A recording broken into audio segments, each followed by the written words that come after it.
Hello guys, welcome to a new tutorial. This is called Audacity, the program which I'm using. It's what I use to record my audio with in gaming commentary, so I'm going to provide you with a tutorial of how to get the best quality audio you can for your gaming commentary. Now, commentary is very important in games, and you want it to sound really good, and it sounds more important than the video, really, because, you know, a lot of people aren't just going to watch the entire thing. They might just minimize it, go on Facebook or whatever, and then come back to it, but the audio is still going to be there. So I will show you guys how to get good audio. So first things first, you're going to need a microphone. You can get any kind of microphone you want. You don't have to go like full out and buy the most expensive microphone you can. You can just go to you can use whatever microphone you can get, because this will generally work for most microphones. But I've got a Blue Snowball, it works very well, and I've had it for over a year and a half, and it's just absolutely fine, so don't go overboard. Second thing you'll need is a pop filter. Now, pop filters are really important because, wow, they basically stop the P sounds or the plosives, and what they do is P sounds, they make the audio go a little bit higher than usual, and when it peaks, it makes a very sharp sound. And it generally makes it quite unpleasant, you know, because I don't think your viewer is not really going to like to hear all these P sounds sounding really harsh, you know, so that's not really a good thing to do. So make sure you get a pop filter, but you can get a pop filter or you can get a sock. Yes, that's right guys, a sock is even better. Socks are so damn good. You need a thin cotton black sock and they work absolutely fine. If not, they work even better. So we're gonna record a little thing for us to a little sample, so we know what we are gonna be doing. Hello everyone, my name is King Miltank, and I love beards and milkshakes. What a beautiful, sexy voice was that. Okay, so we've got ourselves a sample. Now, you might have heard some ambience. Now, ambience is heard everywhere, so we need to get rid of the ambience noise because it's quite annoying. So, but we can do that via noise removal, and of course I left 2 gaps for me to be doing that. And as you heard there, you know, there's a fair bit of ambience noise, so we're going to go into Effect and go into Noise Removal. Now, what noise removal does is basically it will reduce the amount of ambience there is, and you'll get a sample of that. Now, that sample can then be spread across the entire waveform to get rid of that noise. But do not be concerned about those 3, just worry about the noise reduction. I keep it at 15. It works for me, but again, you guys can experiment. Let's just get a noise profile of that. And that's created a whole entire profile. And as you heard there, it's very quiet now, so that's really good. So now we can spread that across the entire piece of audio which we have. So we wouldn't have to highlight the entire thing, and then go into Effect and Noise Removal, and then we press OK, and that spreads it across the entire thing. Let's give it a play. Hello everyone, my name is King Miltank, and I love beards and milkshakes. Now, wasn't that just fantastic? I love that. Now it removes the noise, so it sounds much more clearer, but we haven't got to do that yet. But we've got much more to do yet. So we're just going to cut off these things because we don't need it anymore. Very important to have a nice tidy workspace, you know, so we know what we are doing. So next of all, we have to go to EQ. In fact, no, we don't need to. We need to normalize. So we go to normalize, make sure it's all highlighted again.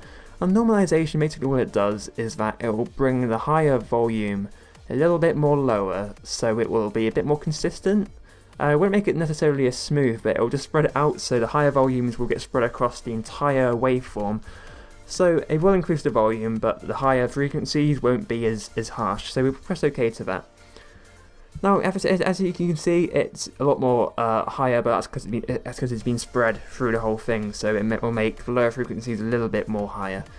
But next of all, we need to do some EQ, or equalization. Hello everyone, my name is King Miltank, and I love beards and milkshakes. Okay, so that sounded pretty damn good. So you can tell the difference already. But next we have to go to Effect, and we will have to go to Equalization. Now, what this is a graph, and essentially the left bit over here, that is our bass, is how deep our voice is going to be. And you know, I've got quite a high, it's more kind of towards the high pitched end, so I like to increase my bass just a little bit more, just to make it a bit more richer and deeper. Of course, everyone's got a different voice, so please adjust it to your own voice.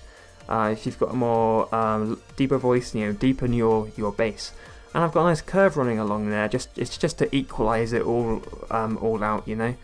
So yes, so that is the actual bass bit. Now, this bit here is the treble. Now that's basically how clear and crisp our voice is. Now mine's already quite light anyway. My voice definitely heads towards that end of the spectrum. So, but I do like to add a little bit more. Obviously not too much because it gets a bit sharp, and sharp audio is a big no-no. Now I've got a nice little curve along here, because if you get a basically if you get a just from that end going all the way down and curving back up the other end, and just have a straight line in the middle, then it will sound very flat. So I like having a nice curve, and what the curve will do is just even it all out. It will just compensate for both sides being up. And by the way, if you're doing gaming commentary, just put it above 0. Don't go below 0 unless you're making like a film. You need some cool film effects, like answering the phone or something. So yeah, make sure you do that. And that's all of that sorted, so we better give it a preview. Hello everyone, my name is King Miltank, and I love beards and milkshakes. Okay, that sounded pretty damn good, and again it does make it higher because, you know, we've increased the bass and the treble, so it will increase it, obviously. Now the next thing, obviously, we need to do to get it down a bit lower is compressing. Now, what compressing does, this little graph, basically it sets a threshold for the audio. Now it will go up any level, but it will stop at the threshold which you set it to. Of course, it just stops it from going overboard and getting sharp and nasty audio noises, and to basically just stop the audio from peaking. Now I set my threshold to 15. You don't need to worry about the other 4 below. It's just a threshold because and 15 is pretty good for gaming commentary.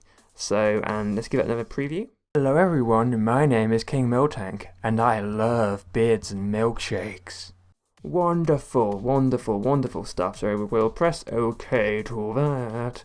And that did sound, there we go. And as you can see, it lowers it a little bit, so it's more consistent, and it is more smooth. Now, next thing we need to do is bass and treble. Now, what we're doing on bass and treble here again is basically refine our bass and treble. Just to make sure that our bass is perfect and our treble is perfect. Now, I like to put my bass up to 6 and my treble up to 3. Basic rule of thumb, which I generally use, is that if you've got a deep voice, if you've got a higher pitched voice like me or something, if you can bass a bit more, put your bass to 6 and put your treble to 3. So make your treble half as your bass. And again, it works the opposite. If you've got a more deeper voice and you want a more clearer and crisp voice, lower your bass to 3. And then increase your treble to 6. So that's my general rule. You know, you haven't got to go overboard. Just, you know, increase it. My name is King Miltank, and I love beards and milkshakes. There we go. That sounded absolutely perfecto. I think that was brilliant. So again, it does increase it. But what we're going to do next is, of course, we have to normalize again. Now, we only normalize twice here, guys. Don't do it anymore because it will sound really, really, really weird. But just to make sure. And you can still keep it as the same settings, where -1 is absolutely fine in my case. There we go. It brings it down just a little bit more. So that sound. Let's see how it sounds. Hello everyone, my name is King Miltank, and I love beards and milkshakes. Now, wasn't that fantastic? That was so much better than what we started off with. Nice and simple, don't go overboard, don't go underboard, just make sure that it's the correct settings. Now, it won't be perfect first time, so our wavelength is fairly equal. It's not perfect, but now we've got to export it. Now, exportation, make sure it is just near a test.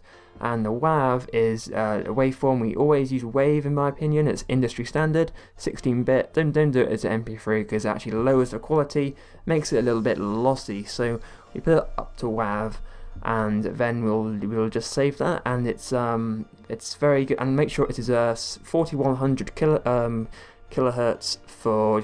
You want to do it like an audio track for a CD, and 48 kilohertz for like a film or a DVD. But obviously 41 kilohertz works fine for audio commentary for your gameplay. So that's good. So now we can press save to that one, and we'll press OK to that because that's just for if you want to make music. But we're not and that's all saved, and that is just beautiful. So guys, hello everyone, my name is King Miltank, and I love beards and milkshakes. And there we have it guys, beautiful audio, hopefully. So hopefully this thing has helped you a lot. Hopefully it's been a pretty simple guide, and I hope you enjoyed it. Thanks for watching, I'll see you next time. Goodbye everyone.